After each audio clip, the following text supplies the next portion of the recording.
Mini whiteboards are a great tool we can use to help students self-scaffold. They provide us with an extension of working memory. As soon as the child has that mini whiteboard, they're able to put down ideas, to articulate them, to refine them, to rub them out and to write something else. And what they're doing is removing information from their working memory and putting it down on that whiteboard in front of them. So let's say we're doing a task, a discussion task with our class. We might say, okay, everybody grab your mini whiteboard and use this to help you think. And that sentence there, use this to help you think, is sending that signal to students that this is a tool for you to use to go beyond what you can do on your own. So we have this discussion, and during the course of it, we have lots of opportunities for children in the class to talk with each other.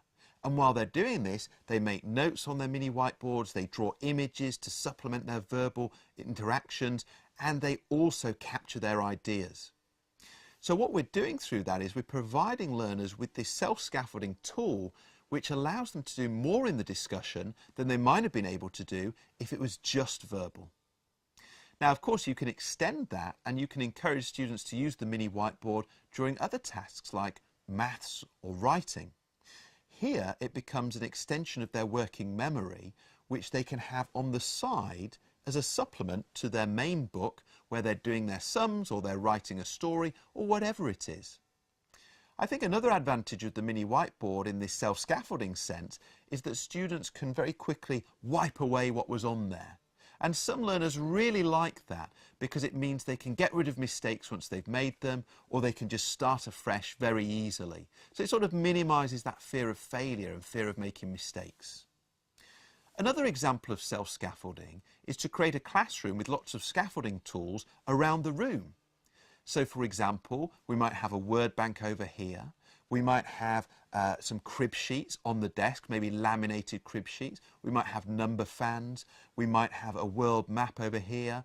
We might have a classroom which is filled with different things that students can use before asking the teacher for help.